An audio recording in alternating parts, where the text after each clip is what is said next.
கடந்த காலங்களில் அரசு சேவைக்கான நியமனங்களும் பதவி உயர்வுகளும் தகுதியை விட அரசியல் செல்வாக்கின் அடிப்படையில் இடம்பெற்றதாக பிரதி அமைச்சர் நளின் ஹேவகே முன்வைத்துள்ளார்.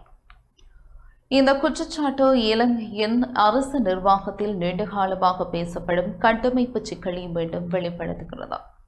அரசு சேவையை நாட்டின் பிரதான இயந்திரம் என குறிப்பிட்டுள்ள அவர், அதன் செயல்திறனையும் அரசு ஊழியர்களின் கௌரவத்தையும் மீட்டெடுப்பது அரசாங்கத்தின் முக்கிய பொறுப்பு என தெரிவித்துள்ளார். சம்பள உயர்வு, சுமார் 76,000 புதிய ஊழியர்களின் ஆட்சேர்ப்பு, அரசியல் தலையீடற்ற இடமாற்றம் மற்றும் பதவி உயர்வு நடைமுறைகள் ஆகியவை இதற்கான பிரதான நடவடிக்கையாக முன்வைக்கப்பட்டுள்ளன.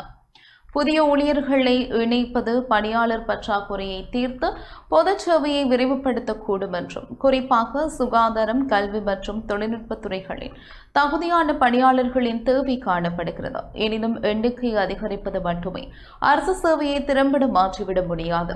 இந்த துறைகளுக்கும் எத்தனை பணியாளர்கள் தேவை, அவர்களை தெரிவு செய்யும் அளவுகோல்கள் என்ன, அதற்கான நிதி எவ்வாறு பெற்றுக் கொள்ளப்படும் என்பவை தெளிவுபடுத்தப்பட வேண்டும். இல்லையெனில் அரசு செலவினமும் சம்பள சுமையும் அதிகரிக்கக்கூடிய அபாயம் உள்ளது. இடமாற்றங்கள், பதவி உயர்வுகள் மற்றும் பாடசாலை அனுமதிகள் அரசியல் தலையீடின்றி நடைபெறும் என்ற அறிவிப்பு முக்கியமானது. ஆனால் இந்த வாக்குறுதியின் நம்பகத்தன்மை உருவாக்கப்படும் பொறிமுறையின் சுயாதீனம் மற்றும் வெளிப்படைத்தன்மையிலேயே தங்கியுள்ளது.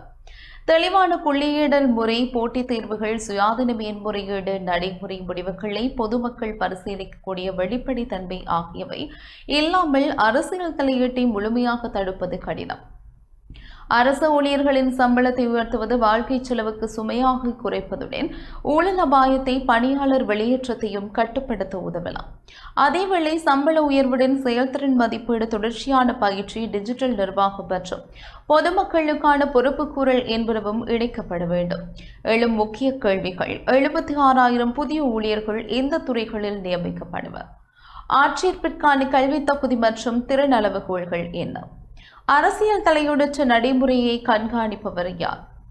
தவறான நடைமுறை என அரசாங்கம் எதனை வரையறுக்கும்? சுயாதீன அரசு சேவை ஆணைக்குழுவின் பங்கு எவ்வாறு வெளிப்படுத்தப்படும்?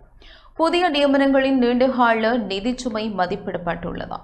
பிரதி அமைச்சரின் அறிவிப்பு அரசு சேவையை தகுதி, திறமை மற்றும் நேர்மையின் அடிப்படையில் மறுசீரமைக்கும் அரசியல் நோக்கத்தை வெளிப்படுத்துகிறது.